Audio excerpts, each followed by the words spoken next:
Assalamualaikum warahmatullahi wabarakatuh. Bismillah, alhamdulillah, ala ni'amillah. Assalatu wassalamu ala rasulillah Sayyidina Muhammadin ibni Abdillah wa ala alihi wa sahbihi wa mawalah wa la hawla wa la quwwata illa billah, amma ba'du.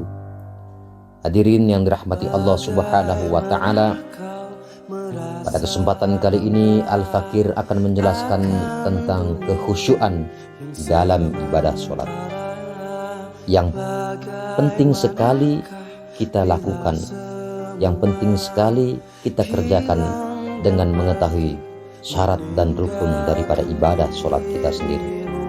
Hadirin dirahmati Allah subhanahu wa ta'ala, tepatlah apa yang telah digambarkan oleh Hasan bin Atiyah radhiyallahu ta'ala anhu, bahwa sesungguhnya ada dua orang yang sholat, akan tetapi perbedaan pahala yang mereka kerjakan bagaikan langit dan bumi. Dan mengapa ini bisa terjadi? Ternyata ini semua disebabkan oleh kadar keilmuan atau kadar pengetahuan yang ia dapat dan khusyuknya di dalam ibadah sholat. Yang pertama yaitu orang yang sholat sesuai dengan syarat, rukun dan juga khusyuk di dalamnya, maka akan memperoleh pahala yang sempurna dari ibadah sholat. Lantas yang kedua yaitu orang yang sholat tetapi tidak menjaga syarat, rukun dan kekhusyuan di dalam ibadah sholat, maka jangan heran kalau ia hanya membawa sedikit pahala sholatnya. Sebagaimana Rasulullah SAW bersabda, as-sholatu thalathatu atlathin, tahuru thuluthun, warruku'u thuluthun, wasujudu thuluthun. Faman addaha bihaqliha qabilat minhu wa qubila minhu sa'iru amalihi. Wa man ruddat alaihi sholatuhu rudda alaihi sa'iru amalihi. Sholat itu ada 3 bagian. Yang pertama sepertiga bersuci, kemudian yang kedua sepertiga ruku, dan yang ketiga sepertiga sujud. Maka barang siapa yang memenuhi hak-hak sholat, maka sholatnya diterima, berikut pula seluruh amalan-amalan lainnya. Dan barang siapa yang sholatnya ditolak, maka sisa amal-amalnya yang lain pun ditolak. Hadirin dirahmati Allah subhanahu wa ta'ala, dari hadis di atas bisa dipahami bahwa bersuci menduduki sepertiga pertama dalam ibadah sholat. Artinya bersuci adalah pintu pembuka untuk sholat. Jika seseorang gagal dalam bersuci, maka rusaklah sisa bagian yang lainnya. Bagian yang kedua dan ketiga adalah ruku dan sujud, yang mana dimaksud adalah harus dengan tumakninah dan khusyuk. Tumakninah dalam ibadah sholat bisa diartikan yaitu tenangnya seluruh anggota badan, dan secara batiniah tumakninah adalah jembatan untuk mencapai kekhusyuan. Adapun tumakninah wajib ada di 4 tempat dalam ibadah sholat, yaitu ketika ruku, iktidal, sujud, serta duduk di antara 2 sujud.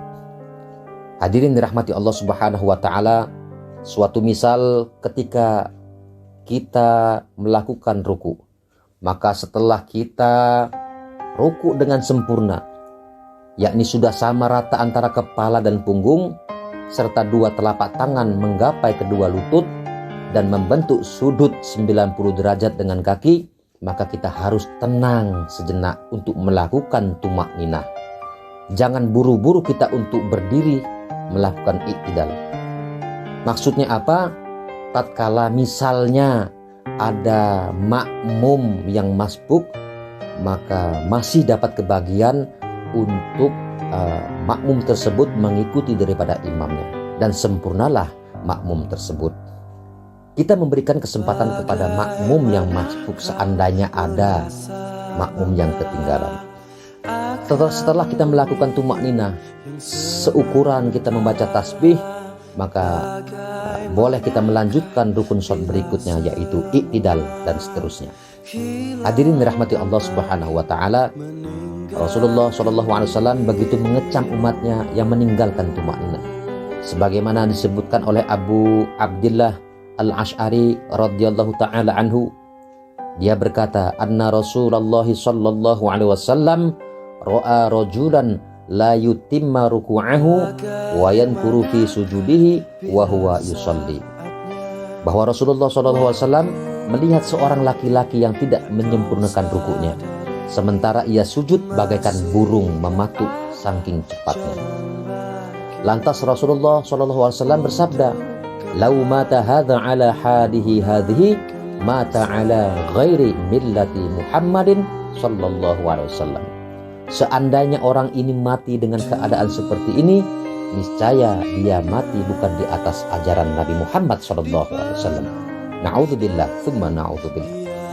Kemudian Rasulullah SAW bersabda, "Mathalul ladzi la yutimmu ruku'ahu wa yankuru fi sujudihi, mathalul ja'i ya'kulut tamrata wa tamratani la yughniyani anhu syai'an."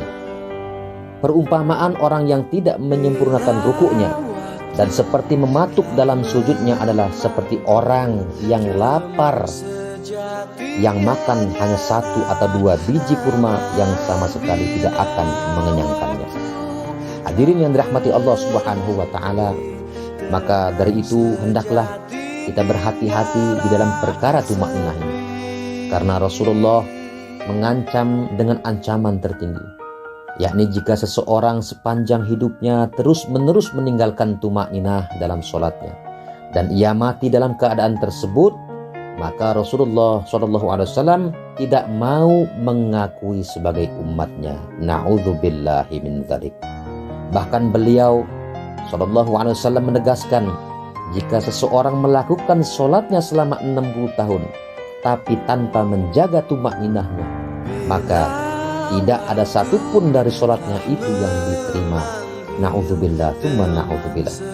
Sebagaimana diriwayatkan dari sahabat Abu Hurairah, Nabi SAW bersabda, "Innar rajula la yusalli sittina sanatan ma tuqbalu lahu salatun la'allahu yutimmu ruku' wa la yutimmu sujud wa yutimmu sujud wa la yutimmu ruku'." Sesungguhnya seseorang yang melakukan sholat selama 60 tahun namun tidak ada satupun sholatnya yang diterima. Mungkin bisa jadi dia menyempurnakan rukuknya, tetapi dia tidak menyempurnakan sujudnya. Atau bisa jadi dia menyempurnakan sujud, namun tidak menyempurnakan rukuk. Hadirin dirahmati Allah Subhanahu wa ta'ala. Dan adapun khusyuk memiliki peringkat yang sangat besar. Sungguh sangat sulit sekali didapat, apalagi terlebih pada zaman kita sekarang ini. Sehingga Rasulullah SAW merasa perlu mengajarkan umatnya untuk berlindung dari hati yang tidak khusyuk ini. Sebagaimana Rasulullah SAW mengajarkan dalam sebuah doanya, "Allahumma inni a'udzubika min kalbin la yakhsha." Ya Allah, ya Tuhanku, aku berlindung kepadamu dari hati yang tidak khusyuk. Hadirin rahmati Allah Subhanahu wa ta'ala, Rasulullah SAW menyatakan dalam sebuah hadisnya, "Awwalu ma yurfa'u min hadhil ummatil khusyu'u hatta la tara fiha rajulan khashi'an." Yang pertama kali diangkat dari umatku adalah khusyuk, sehingga engkau tidak akan melihat seorang pun yang khusyuk. Sahabat Hudzaifah radhiyallahu ta'ala anhu berkata, yang pertama kali hilang dari agama kalian adalah khusyuk, dan yang terakhir kali hilang dari agama kalian adalah sholat. Hadirin dirahmati Allah Subhanahu wa ta'ala, terkadang kita melihat banyak orang yang sholat, akan tetapi tidak ada satupun sholatnya yang khusyuk. Oleh karena itu, hadirin dirahmati Allah Subhanahu wa ta'ala, mari sejak dini kita pelan-pelan ikuti tata cara sholat Rasulullah SAW. Sebagaimana yang beliau sabdakan dalam hadisnya, "Shallu kama ra'aitumuni usolli." Sholatlah kalian sebagaimana kalian melihat sholatku, kata baginda Nabi Muhammad SAW. Hadis riwayat Bukhari. Hadirin rahmati Allah Subhanahu wa taala, akan tetapi permasalahannya kita tidak mungkin melihat langsung cara Rasulullah SAW untuk sholat, atau melihat secara jelas bagaimana Rasul SAW sholat.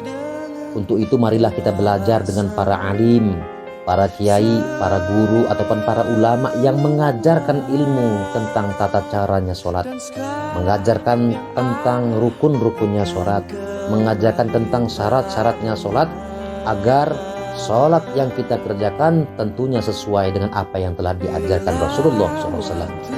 Yang mana mereka, para alim, para guru kita, melihat guru-gurunya sholat dan terus bersambung hingga guru-gurunya melihat para tabi'in sholat, dan bersambung hingga tabi'in melihat para sahabat sholat, dan bersambung hingga para sahabat melihat Rasulullah SAW sholat, agar supaya sholat kita sama dengan apa yang beliau ajarkan. Hadirin dirahmati Allah Subhanahu wa taala, demikian sedikit mau'izatul hasanah yang Al-Fakir sampaikan. Mudah-mudahan kita terus belajar mendatangkan guru, atau kita berdatang kepada guru, atau kita bertanya kepada para alim, para ustadz, para kiai, atau kita minta ajarkan ilmunya bagaimana kita bisa mengetahui tentang rukun-rukunnya sholat, bisa mengetahui tentang bagaimana syarat-syaratnya sholat, perkara yang membatalkan sholat, dan lain sebagainya, sehingga ibadah sholat kita tentunya dapat diterima oleh Allah Subhanahu wa taala, dapat merubah mungkin yang selama ini kita tidak tahu menjadi tahu.